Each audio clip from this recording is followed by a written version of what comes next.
was trembling. Once the heart of the world, now breaking apart piece by piece.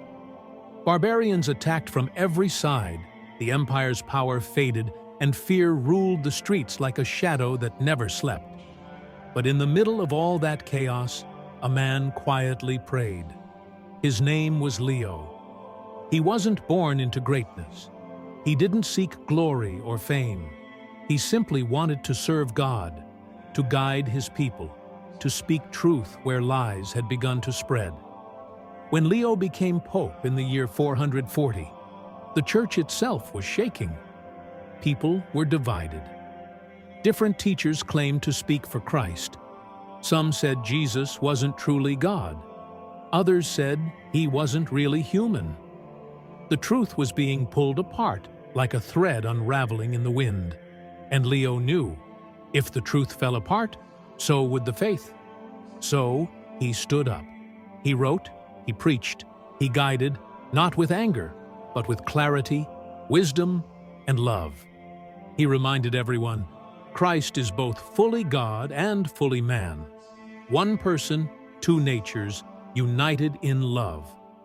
It was his words that helped shape the Council of Chalcedon, one of the greatest church councils in history. When his letter was read aloud, the bishops stood and cried out, "Peter has spoken through Leo." He had become the rock, the voice of truth when the world needed it most. But his greatest test was still to come. In 452, a name that made kingdoms shake began to echo through Italy. Attila the Hun. They called him the scourge of God. He was unstoppable, a man who burned entire cities, left ruins where once stood life. His army marched like thunder, and soon that thunder rolled toward Rome. Panic filled the city. Families packed what they could and fled. The government trembled, and all eyes turned to one man, Pope Leo. The people expected a miracle. They expected angels. But what they got was Leo himself. The old pope mounted a horse, clothed not in armor, but in a simple white robe, a cross around his neck, and a heart full of faith. He rode out of the gates of Rome, alone, to meet the most feared warlord on earth. Imagine that moment. The vast plain, thousands of armed warriors, and in the middle, one man of God. No sword, no shield, only courage.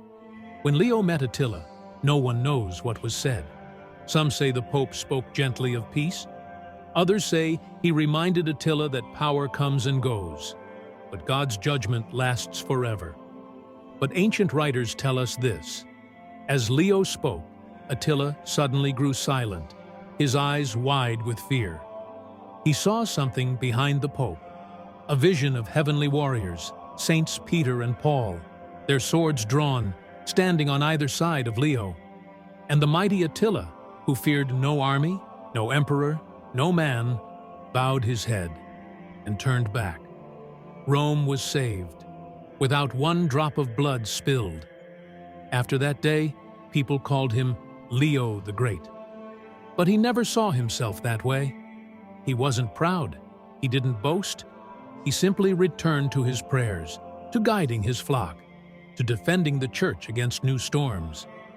He taught that true greatness doesn't come from conquering others, but from conquering yourself.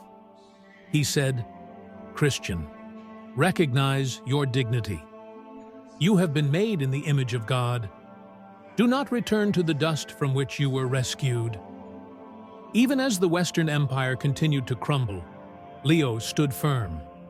He became the bridge between the old world and the new, a symbol that even when empires fall, the kingdom of God stands forever. Saint Leo died in 461 AD, leaving behind not riches or monuments, but something far greater: truth, courage, and faith that still echo through time. His writings helped shape the Church's understanding of Christ. His bravery saved Rome from destruction. And his heart, full of faith, continues to remind us that God can use one voice to stop an army, one prayer to calm a storm, and one heart to change the world.